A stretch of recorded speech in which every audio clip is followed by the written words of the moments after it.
बिस्मिल्लाहिर्रहमानिर्रहीम। अस्सलाम वालेकुम स्टूडेंट्स। कंसेप्ट क्लियर नाउ के प्लेटफॉर्म से मैं हूं ज़ैद इकबाल आपको अपने चैनल पे वेलकम करता हूं। उम्मीद है आप सब खैरियत से होंगे, लाइफ को एंजॉय कर रहे होंगे, अपनी स्टडी को भी साथ साथ टाइम दे रहे होंगे। स्टूडेंट्स, हमारा आज का टॉपिक है polyatomic ions and their oxidation number. तो स्टूडेंट्स, मोनो कहते हैं एक को, यानी कि ऐसा एलिमेंट जिसके अंदर एक ही एटम हो तो उसको कहेंगे ये मोनो एटमिक है। जैसे हाइड्रोजन अगर एक एटमिक फॉर्म में होगा तो उसको मोनो एटमिक कहेंगे। अगर हाइड्रोजन के दो एटम मिलकर H2 बन जाता है, मॉलिक्यूल बन जाता है, तो उसको कहेंगे कि ये पॉलीएटमिक है। उसी तरह क्लोरीन है, ग्रुप 7 से ताल्लुक रखता है। अगर ये सिंगल एटम के फॉर्म में होगा, सिंपल Cl होगा, तो उसको कहेंगे कि ये मोनोएटमिक है। अगर Cl2 के फॉर्म में होगा तो इट मींस वो डायएटमिक है। तो स्टूडेंट्स, पहले हमने पढ़ा था कि मोनोएटमिक आयंस का जो इंडिविजुअल एटम होगा उसके ऊपर जो चार्ज होगा वही उसका ऑक्सीडेशन नंबर भी होगा। मिसाल के तौर पर सोडियम की हमने मिसाल दी थी, वो ग्रुप 1 से ताल्लुक रखते हैं और वो एक इलेक्ट्रॉन लूज करते हैं। इट मींस उनके ऊपर +1 का चार्ज आ जाता है, उनका जो ऑक्सीडेशन नंबर होगा वो +1 होगा। उसी तरह क्लोरीन है, ग्रुप 7 से ताल्लुक रखती है, उसको अपनी 8 की कॉन्फ़िगरेशन पूरी करने के लिए एक इलेक्ट्रॉन की जरूरत होती है, क्योंकि उसके आउटरमोस्ट शेल में, वैलेंस शेल में 7 इलेक्ट्रॉन्स होते हैं। इससे पहले उसके पास इलेक्ट्रॉन्स और प्रोटॉन्स बराबर थे, लेकिन उसने एक इलेक्ट्रॉन 8 की कॉन्फ़िगरेशन पूरी करने के लिए ग्रुप 1 से ले लिया। लेट्स सपोज हाइड्रोजन से ले लिया, हाइड्रोक्लोरिक एसिड तो बन गया, लेकिन उसके पास प्रोटॉन तो उतने ही है जितने पहले थे। इट मींस एक आयन उसके पास ज्यादा हो गया। किसका हो गया? माइनस का हो गया। तो क्लोरीन की जो ऑक्सीडेशन स्टेट होगी -1 होगी। लेकिन अगर वो Cl2 होता है तो इट मींस वो डायएटमिक बन गया है या पॉलीएटमिक बन गया है, तो उसकी ऑक्सीडेशन स्टेट -1 के बजाय -2 हो जाएगी, क्योंकि उसके अंदर 2 एटम थे। तो स्टूडेंट्स, वीडियो का बकायदा आगाज करने से पहले आप सब दोस्तों से रिक्वेस्ट है, चैनल को सब्सक्राइब करें। स्पेशली जो new viewers, new commerce channel पे आ रहे हैं, चैनल को लाजमी सब्सक्राइब करें, वीडियो को वॉच करें, साथ साथ लाइक का बटन जो अंगूठे का निशान है उसको दबा दिया करें। आप लोगों के लिए जो मैं एफर्ट करता हूँ, आप वीडियो को लाइक करते हैं, उससे मेरा हौसला बढ़ जाता है। वीडियोस को दोस्तों के साथ, कजन्स, रिलेटिव्स, क्लासमेट के साथ लाजमी शेयर करें। पॉजिटिव माइंड से किसी के साथ नेकी करेंगे, आपके साथ भी नेकी वाला मामला होता है। और बेल आइकन जो घंटी का बटन है उसको लाजमी दबाएं, ताकि मेरे नए आने वाली नोटिफिकेशन, वीडियोस और टॉपिक्स टाइमली आपको मिल सके और आपको किसी किस्म की परेशानी का सामना ना करना पड़े। वीडियो का बकायदा आगाज करते हैं। Polyatomic ions and their oxidation numbers. ऐसे आयंस जिनमें एक एटम ना हो बल्कि एक से ज्यादा एटम्स हो, वही कंपाउंड या मॉलिक्यूल पानी में जब हल होगा तो उसके जो आयंस अलग होंगे। जाहिर बात है, उसके अंदर एक से ज्यादा एटम थे तो उसके एक से ज्यादा ऑक्सीडेशन स्टेट होगी, -2 या +2 या -4 या -3 या +2 3 4 इस तरह होगी। कहता है in a polyatomic ion the sum of oxidation numbers of all the atom is equal to the charge on the ion. तो स्टूडेंट, जो पॉलीएटमिक आयंस होते हैं, इसकी जो ऑक्सीडेशन नंबर होता है, इसके अंदर जितने भी आयंस होते हैं उनका सम होता है और वो मिला के, जैसे नेट फोर्स हमने फिजिक्स में पढ़ी थी, इसका नेट आयन बन जाता है। फॉर एग्जांपल देखें, कार्बन का एक एटम है और ऑक्सीजन के 3 एटम है। इट मींस कार्बन ग्रुप 4 से ताल्लुक रखता है, इसके आउटर मोस्ट शेल में 4 इलेक्ट्रॉन्स होते हैं, इसके ऊपर +4 का चार्ज है। लेकिन ऑक्सीजन ग्रुप 6 से ताल्लुक रखती है, इसके आउटर मोस्ट शेल में 6 इलेक्ट्रॉन्स होते हैं, इसको 8 की कॉन्फ़िगरेशन पूरी करने के लिए 2 इलेक्ट्रॉन की जरूरत होती है। इट मींस ये 2 इलेक्ट्रॉन्स ले लेती है, इसके ऊपर -2 का चार्ज आ जाता है। अब देखें, सिंपल ऑक्सीजन होती तो -2 का चार्ज होता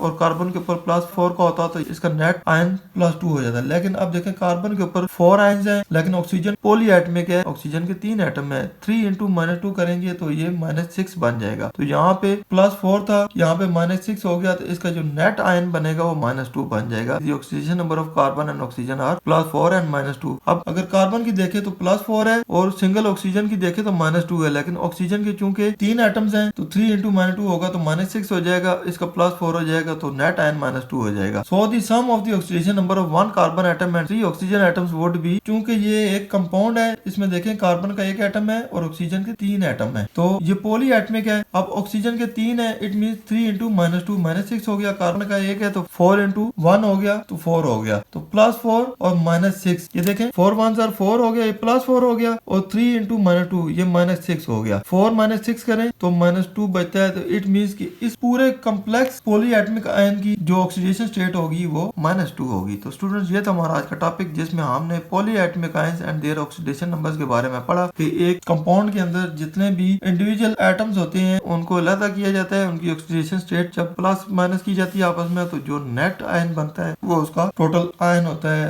उस पूरे कंपाउंड का आयन होता है, उसके ऊपर जो चार्ज होता है। इट मींस इसके ऊपर -2 का चार्ज पड़ा हुआ है, जिसके पास 2 इलेक्ट्रॉन फालतू पड़े हुए हैं। तो स्टूडेंट्स, उम्मीद है आपके सारे कंसेप्ट क्लियर हो गए होंगे, बहुत कुछ सीखने को मिला होगा। वीडियो पसंद आए इसको लाइक, दोस्तों के साथ शेयर करें और ज़ैद इकबाल को दुआ में याद रखें। इंशाल्लाह नेक्स्ट इन्फॉर्मेटिव वीडियो के साथ जल्दी आपकी खिदमत में हाजिर होंगे। तब तक इजाजत दीजिए। अल्लाह हाफिज।